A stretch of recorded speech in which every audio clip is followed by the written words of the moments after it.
It's OPB Politics Now for Friday, September 8th. Portland politicians want to end the blatant use of hard drugs like fentanyl in public places. But despite a unanimous vote to do so this week, it's not so simple. They need help from state lawmakers, and their efforts will no doubt intersect with Oregon's grand experiment to decriminalize small amounts of hard drugs. We're going to discuss the latest politics surrounding the effort to rescue Portland. I'm OPB Politics reporter Lauren Dake. And I'm OPB's Portland City Government reporter, Alex Zielinski. Alex, let's start with a vote Portland City Commissioners took this week. They moved to ban the public consumption of hard drugs, which is a sentence that would have sounded very odd not too long ago. Remind us whose idea this was originally and what kind of discussion did it prompt?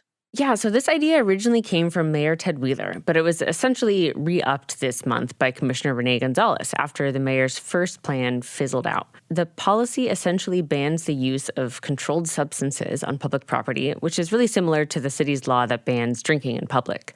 And if you violate this new rule, you could face up to 6 months in jail or a $500 fine.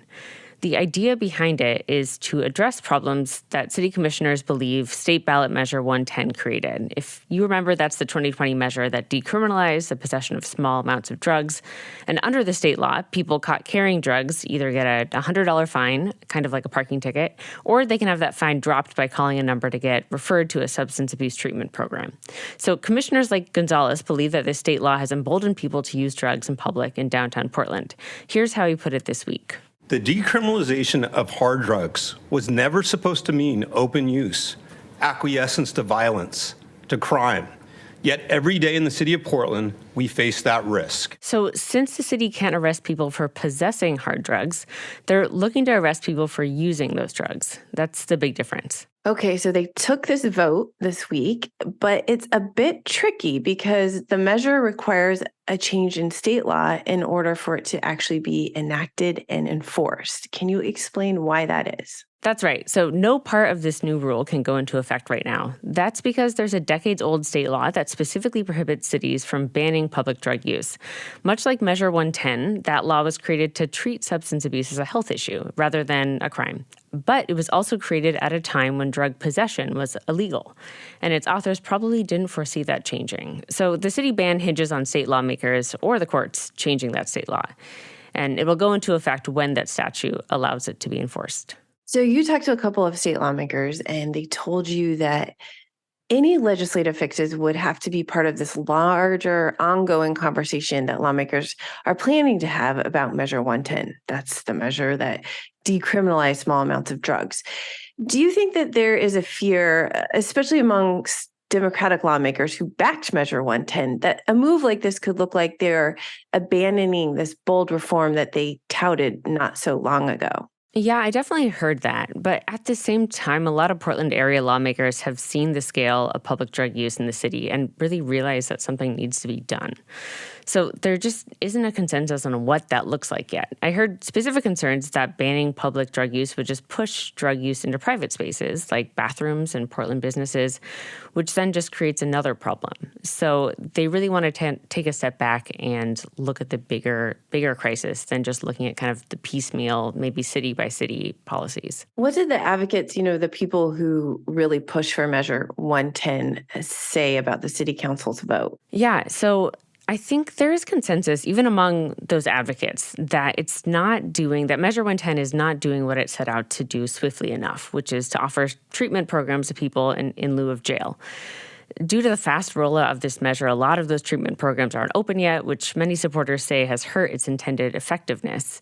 So those people see this public drug ban as just another tool to arrest away a public health crisis, which is substance abuse, to basically treat addiction as a moral failing, not an illness.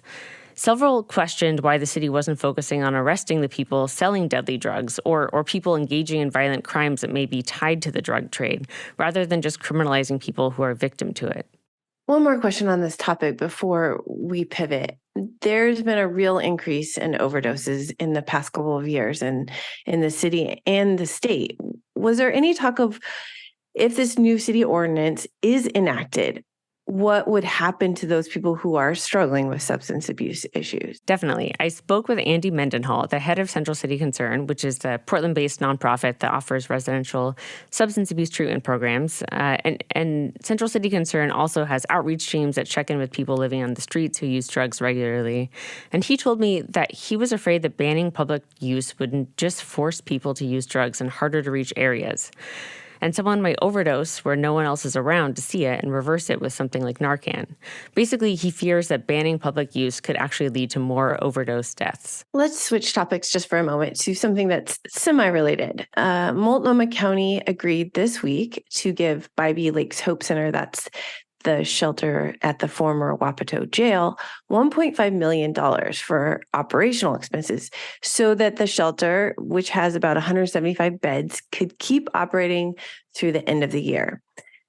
The state obviously needs shelter space right now, but this was not money that Multnomah County commissioners really wanted to give. Right. So as a refresher, Bybee Lakes was purchased by Portland developer Jordan Schnitzer a few years ago, who hired a nonprofit called Helping Hands to run it. The county had briefly considered turning this empty jail into a shelter, but decided it was way too far away from social services that its residents needed to make it a worthwhile investment. Schnitzer clearly disagreed. The shelter opened in 2020, and anecdotal evidence shows that it's running just fine, but it seems like its private funding has dried up, so it's turned to the county for help. And just to step back, this project that Schnitzer really spearheaded, and then he got other rich and powerful friends like former Senator Betsy Johnson on board, they all supported it with a lot of personal dollars. And when they first opened in 2020, they were really clear that they were not going to be asking for public funding, but clearly that has changed. What happened? Yeah. Like you said, one of the major selling points when Schnitzer bought the old jail was that he said it wouldn't need public dollars to operate. And he said that a bunch of his wealthy donors have actually rolled back their donations lately. He blames that on the existence of a new tax on high-income earners that was approved by voters in 2020. That tax funds programs that help move homeless people into permanent housing. And Schnitzer claims that because his original donors are paying that tax, they no longer want to contribute to his shelter too. So he now wants the county to share some of that tax money with him. That's the $1.5 million the county pledged Bybee Lakes this week. It's coming from the supportive housing tax revenue. The county commission agreed to share those funds with Bybee Lakes on one condition, that the organization agree to a third-party financial audit so the county could know exactly how much and where the tax dollars are being spent. Well, I'm excited to see that financial audit as well, because they have not been super transparent with their funding. Well, the funding only lasts through the end of the year, so this is certainly something that we will be talking about again in the future. Thank you so much, Alex. Thank you. This week's episode was produced by Andrew Thien. Our audio engineer is Naleen Silva. Our music comes from Audio Network. We will be back next week with more political news from across the Pacific Northwest. Until then, you can find all of OPB's reporting at opb.org.